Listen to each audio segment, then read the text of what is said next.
All right, let's listen into Randeep Singh Surjewala. नमस्कार दोस्तों,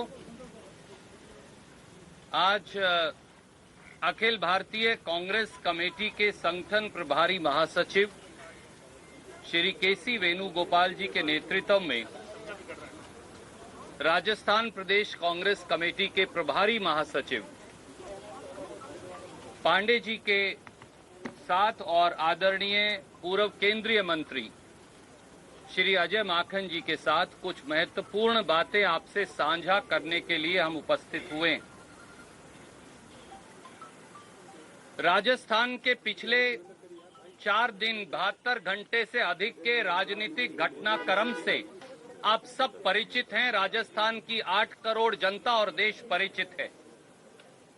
Bharatiya Janata party ने एक षड्यंत्र के तहत राजस्थान की 8 करोड़ जनता के अस्मत को, सम्मान को चुनौती दी है।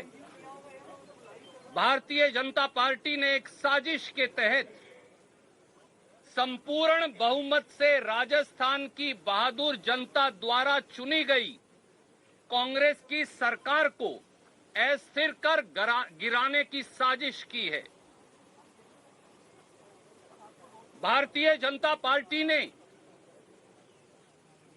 धन बल और सत्ता बल के दुरुपयोग से, ईडी और इनकम टैक्स के दुरुपयोग से कांग्रेस पार्टी और इंडिपेंडेंट विधायकों की निष्ठा को खरीदने का नाकाबिले माफी जुर्म किया है।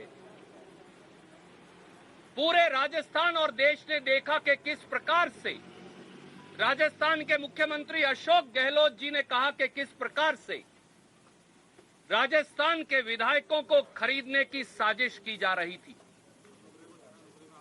हम सबको एक बात का खेद अवश्य है कि राजस्थान के उप मुख्यमंत्री हमारे युवा साथी सचिन पायलट जी और कांग्रेस के कुछ विधायक साथी और मंत्री साथी दिग्भ्रमित होकर भाजपा के षड्यंत्र के जाल के अंदर उलझकर कांग्रेस की सरकार को गिराने की साजिश में शामिल हो गए। जिस प्रकार से विधायकों को मानेसर के एक आईटीसी 5 तारा होटल में भारतीय जनता पार्टी की मनोहर लाल खट्टर जी की पुलिस की सुरक्षा के तहत, भाजपा की मेजबानी के तहत गुड़गांवा मानेसर के अंदर रखा गया है, कैद किया गया है। साफ साफ भारतीय जनता पार्टी का षड्यंत्र चुनी हुई कांग्रेस की सरकार को गिराने और 8 करोड़ राजस्थानियों के स्वाभिमान को चुनौती देने का सामने आ जाता है। पिछले 72 घंटे से श्रीमती सोनिया गांधी जी ने श्री राहुल गांधी जी के नेतृत्व में कांग्रेस पार्टी और कांग्रेस के आला नेतृत्व ने, राजस्थान के कांग्रेस के साथियों ने श्री सचिन पायलट जी से, हमारे दूसरे साथी मंत्रियों से, हमारे विधायकों से लगातार संपर्क करने की कोशिश की। कांग्रेस आला कमान ने, कांग्रेस नेतृत्व ने सचिन पायलट जी से आधा दर्जन बार खुद बात की। कांग्रेस कार्य समिति के वरिष्ठ 2 सदस्यों ने सचिन पायलट जी से दर्जनों बार बात की।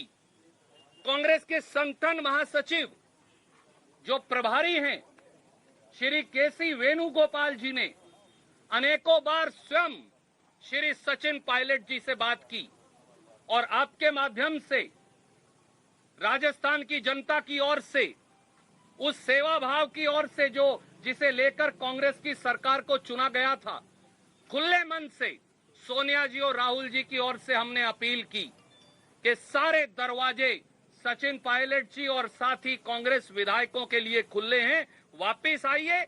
अगर आपका कोई मतभेद है तो कांग्रेस नेतृत्व को बताइए, वो हम बैठकर परिवार में परिवार के सदस्य के तरह उसे सुलझाएंगे। कांग्रेस नेतृत्व ने बार बार ये कहा कि जो स्नेह, जो आशीर्वाद, जो सहयोग, जो स्थान, जो राजनीतिक ताकत सचिन पायलट जी को छोटी उम्र में दी, शायद हिंदुस्तान में किसी दूसरे व्यक्ति को नहीं मिली। 2003 में हमारे साथी सचिन पायलट जी राजनीति में आते। 2004 में कांग्रेस पार्टी उन्हें 26 साल की उम्र में सांसद बना देती है। 30 और 32 साल की उम्र में कांग्रेस पार्टी ने उन्हें भारत सरकार का केंद्रीय मंत्री बनाकर जिम्मेवारी दी। 36 साल की उम्र में राजस्थान जैसे हिंदुस्तान के सबसे बड़े प्रांतों में से एक, 34 साल की उम्र में प्रदेश कांग्रेस अध्यक्ष पद की जिम्मेवारी दी और 40 साल की उम्र में प्रदेश के उप मुख्यमंत्री की जिम्मेवारी दी। इतने थोड़े अंतराल में 2003 से 2020 17-18 साल में किसी व्यक्ति को प्रोत्साहित करने का एक ही मतलब है कि कांग्रेस अध्यक्षा सोनिया गांधी जी और पूर्व कांग्रेस अध्यक्ष राहुल गांधी जी का व्यक्तिगत स्नेह और आशीर्वाद ऐसे व्यक्ति के साथ है और इसीलिए बार बार राजनीतिक ताकत उनको दी।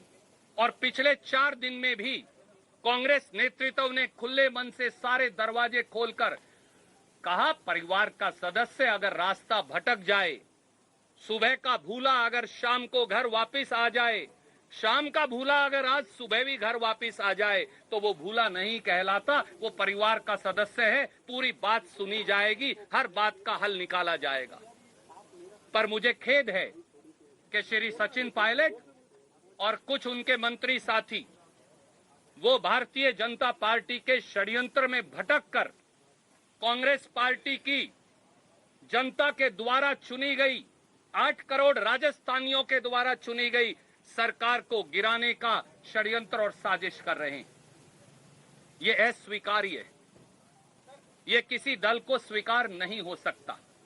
इसीलिए बड़े दुखी मन से और खेद से कांग्रेस पार्टी ने कुछ निर्णय लिए हैं जिनकी व्याख्या करने के लिए बीच में आपके मैं उपस्थित हूं। पहली बात, श्री सचिन पायलट जी को, श्री विश्वेंद्र सिंह जी को और मीना जी और श्री रमेश मीना जी को उप मुख्यमंत्री और मंत्री पद के भार से फौरी तौर से मुक्त किया जाता है। दूसरा, हमारे बहुत तजर्बेकार और काबिल साथी जिन्होंने किसान के घर में जन्म लिया, जो ओबीसी से